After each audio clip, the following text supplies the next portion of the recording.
Hey guys, it's the Love Guru, loveguru.net and horsehealer.net. And I'm just waking up and I want to talk about Aaron Hernandez. Don't you wake up and want to speak about him? So if you don't, let me just rearrange I'm still wearing my pajamas. I hope you don't mind.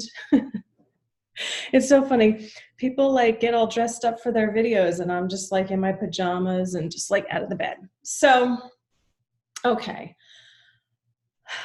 There's this special on Netflix. Have you seen it? It's about Aaron Hernandez, and I think it's called In the Mind of a Murderer. I might be making that up. I don't remember what it's called, but it was something like that.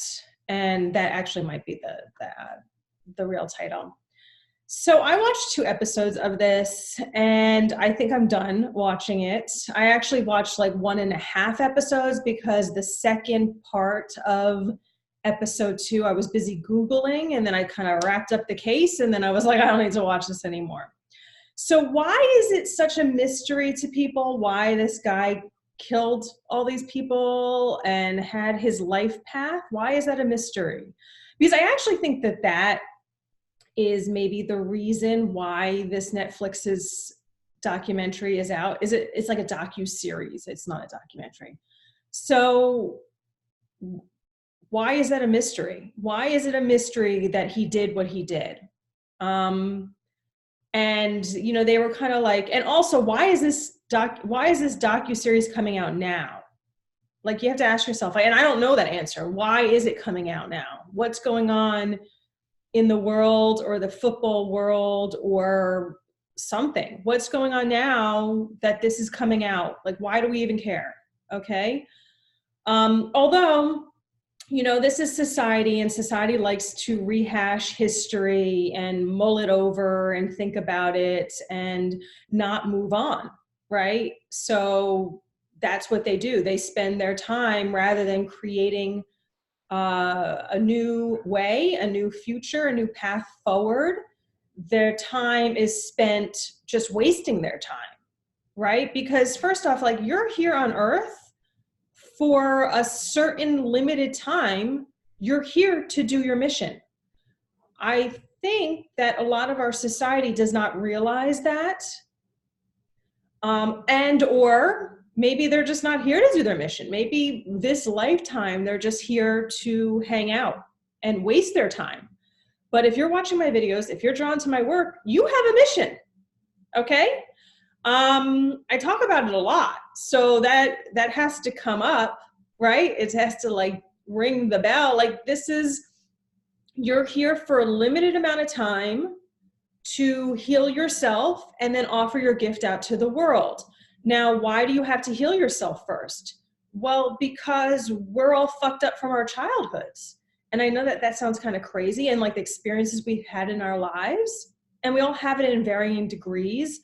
But a lot of people who watch my stuff and follow my work are indigos or have indigo energy.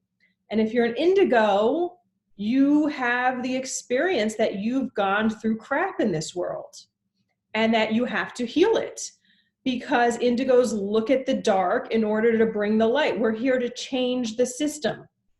And that's the process that you need to go through. So hurry up, get on it if you haven't started, and put the pedal to the metal if you already are on that path. Speed it up, because your soul is trying to push you forward, and maybe you're not getting that memo to hurry up and heal so that you can serve. And that's the path that we're on. Now, you may say, well, why is this coming up in this Aaron Hernandez video? I thought you were talking about Aaron Hernandez. That's actually the Blaire initial thought. And it's because Aaron Hernandez was an indigo. Okay? He was here to share a certain message. He was here to do his mission. Now, what happened was, should I zip this up? Does that look better? Or does that look better? Ooh. You kind of should do this before you turn on the video camera. It's whatever. So, which is interesting, because the more, also, PS, side note, but also related, the more that I've done healing work on myself, the more I could just show up on videos like this. Like I was looking at my recent videos that I posted on Instagram and Facebook and YouTube, and it's like, dude, do you even do yourself before like you go out of the house or make a video? And it's like, no, I just don't. And that is a process of accepting myself more, of just being who I am, because I'm very casual. And frankly, I just hang out in my pajamas or some version of it, you know, sweats or whatever. I just would rather wear sweats these days than put on jeans or even put on leggings. It's just, sweats are comfortable and it's really cold out. And I'm just like not really feeling the winter these days. And even besides that, because even when it's like nicer out, I just want to be comfy. I'm a Cancer sun sign. We like to be comfy. So that's where that comes out for me. But, you know, when people are all like, if you doll yourself up and all the makeup and the hair, and I have that also, but there's a level of not feeling comfortable with yourself.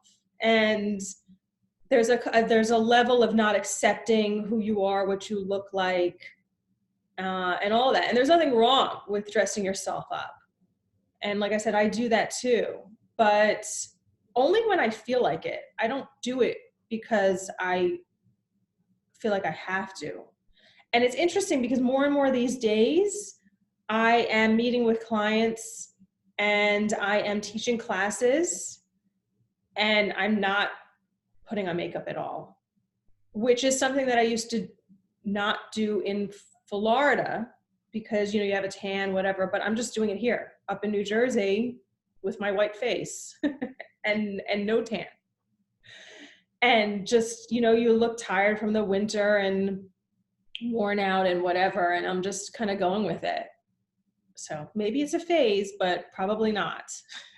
Probably not. This is just, it's an acceptance of yourself, which is also interesting that this is coming up in the Aaron Hernandez video, because Aaron Hernandez had a real struggle with accepting himself. And this is a lot of things. This is a thing that a lot of people go through because they are told that they are wrong, or either by their family or society or their friends, or they assume that's what they're thinking by being who they are. Now, who was Aaron Hernandez? So first off, in the first episode, I think that's, you know, we hear about basically his childhood. We hear that he grew up in a family where his father was physically abusive to his mom, maybe to him also. We hear in episode 2, we start hearing about how he was sexually abused in his childhood. We hear about how Aaron Hernandez was gay or bisexual, and he felt very uncomfortable about that. That was like hidden within him as he got older. We hear that his father was this like disciplinarian, which comes along with that is the idea of perfectionism, the criticism, the judgment. So when you grow up in an environment like that, which is emotional abuse, which is verbal abuse, which is mental abuse, and then again, he had the experience either of him or around him of the physical abuse, and also he experienced sexual abuse. Well, guess what? That fucks you up. Okay? That's it. That's the phase 1 of your life. You get fucked up. Right? That's how that goes. Phase 2 of your life is that you do the healing to clear those false layers of yourself and to learn the experiences, get the wisdom that the lessons and the teachings that you were to learn, how your soul was to grow from having that experience on the first phase of your life. So here's a guy who you see his childhood, you see the experiences, they were not good. And you even hear phone calls. I think this was either in the first episode, but definitely in the second episode, that he's like yelling at his mom about how much he's basically mad at her, but it's really like upset with her and his childhood, how she doesn't really know him and things along those things. So, that's part of the experience of waking up and starting to heal, is that you get very angry at your parents or your caretakers or the world. So there's no surprise that, this guy did not go through healing. This guy did not get support around this. Most people in our society do not get support around this stuff. And so then there's no surprise that this then shows the effects in his life then he starts with violence. You hear him beating up this guy in a nightclub, the manager in a nightclub, asking him just to pay his bar bill. This was an incident that happened to him when I think he first started playing for University of Florida. I think that's who he played for, the Gators. And so that was maybe when he was 18, 19. So already we're seeing like this violence come up. And I don't know if that's like before or after he already had killed some people, but like you see this dysfunction, this wounding starting to affect his life. And that is where it's so key that you get support in healing these wounds to move through. This is all normal journey, that you get angry about these things that happen to you, and that these things from your childhood affect you, and you need assistance along the way to heal through that. A therapist, a healer, maybe a spiritual teacher, a counselor of some effect, a coach, but that deals with the mind and knows how to help you heal. But he didn't get that support. Instead, he was pushed down the line of football more so. So then on top of that, we see the experience of what football does to you, which it induces all sorts of brain trauma. Then another layer of him being fucked up. So why is this documentary even online? Why are we watching this? Why are people confused about what happened to him? I just shared all the things that happened to him. The football is literally screwing with his functions, his mental processes. I mean, have you seen that movie? I think it was called Concussion, that was up many years ago, that came out many years ago. I think that's what it was called. It was about football and how all these players experience this brain damage from getting knocked down in football all the time, by being hit all the time. So that's a physical, medical issue. That's a health issue that causes you to go wonky. Then on top of that, he has the childhood trauma, which fine, we all get that in some variance or some varying degree or not. So then there's that. And then he's self-medicating himself rather than getting healing work done by using drugs, alcohol. We hear that he has like a real issue with weed, which fucks with your mind also. And your perceptions, and it's an escape mechanism. It's obviously an addiction. It's an escape mechanism, so he doesn't have to look at the pain that he has. So is it really any surprise that he committed the crimes that he did, that he went down the path that he did? And then what happened is, when I started losing interest in this second episode, the second half of the episode, when I started Googling, is because I was wondering how he died. And I thought that they said that he committed suicide. And I think that that's total bullshit. We see that then he was taken out by the Illuminati. And there's sort of mysteries surrounding his death. And that and I found this by just looking up. I don't know if The documentary covers this, but he wrote Illuminati on his prison cell.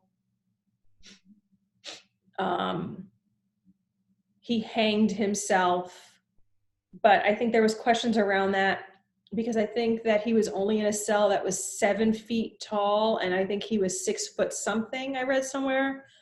So it's kind of questionable how he even killed himself by really being the full length of the room, pretty much. And he had killed himself right after he was acquitted of the 2 murders from years ago that it was floating around, or that he was accused of doing, or whatever the case was.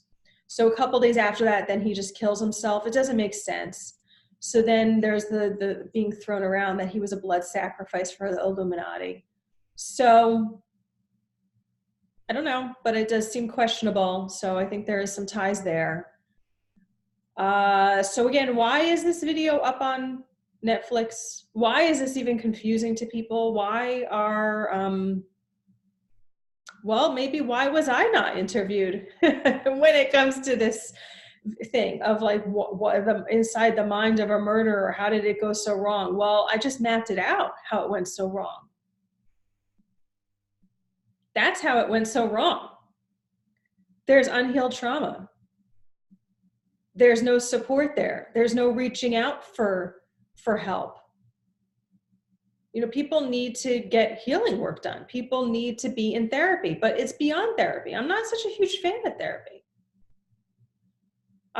You know, I'm trained as a marriage and family therapist. I don't practice therapy. I practice healing work because it gets to the core and the heart of the issue.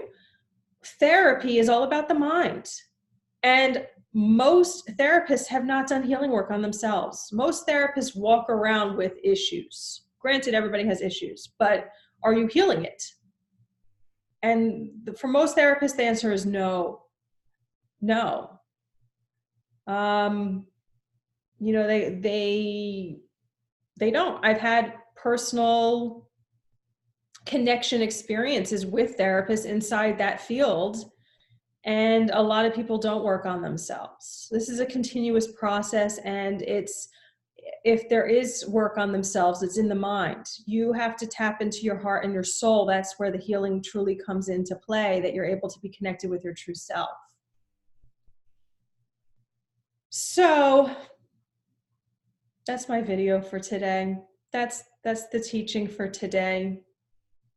You know, people live very predictable lives if you look at the trauma they experienced and then the patterns that they go down. All these things are healable. That's the beauty of it. All these things are healable. And the education needs to get out there that you actually can heal from these things and move on. You know, I just saw on, I think it was People magazine, the cover of People magazine yesterday, that Jessica Simpson was up on there. And it was talking about how she had a painful past experience, something, and she turned to alcohol, and how she found joy again. And these things make me laugh because it's very surface level. I did not read the article because I don't need to, because it's very surface level. Is she healed? No. It's a puff piece. You know, we live in a society that loves puff pieces, that loves the fluffiness, that loves the surface level stuff.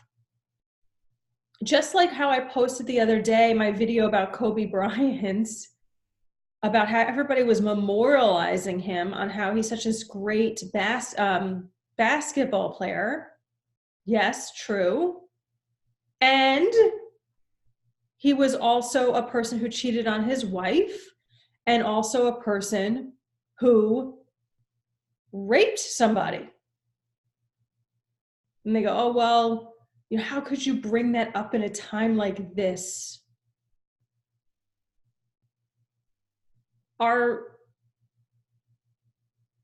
We've gone too far as a society to go back into the surface level shit.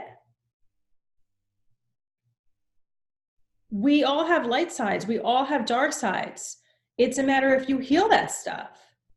Do I think that he healed himself? No. You know, an example of somebody who has gone through the healing process or who is going through the healing process that I admire and I like is Kevin Hart, a fellow Cancerian. Yes. I like him a lot. I think he's funny. I've seen him in concert, so I support his work. But besides all that, you know, he cheated on his wife, and he's had a past, an experience of a history of cheating. The difference here is that he came out and sincerely like fessed up to it and was like, I need to learn how to become a better man. Now he still has his issues, you know, I'll make another video about that because I stopped, but I'll go back to it. I was watching his Netflix series about Don't Fuck This Up. And he brings up childhood wounds that he has, issues that he has that are now still motivating his life, that are still affecting his life. You know, we are a victim to our past until we heal our past. We are a victim to our childhood until we heal our childhood. And it shows up in every area of your life. You need to understand this. People don't understand this out there. They think you grow up, you're older, you're over it, you get over it, whatever. No, that's not how that works. You have to heal it. You have to actually do the work to heal it. You have to look at that darkness. And there is a good portion of our society that still does not like to look at the darkness. That is frightened by the darkness, that is frightened by their emotions, that is frightened by their past. Why? Why are you afraid of that? Why are you afraid of your shadow self? Why are you afraid of getting to know yourself? Only you can answer that. I don't know. I go into that. I've been healing it religiously. Why? Because my soul was pushing me to do that. Why? Because this is what I teach. This is part of my mission, to help people heal their childhood wounds. That's why. That's why, yo. That's why. On that note, thanks for watching.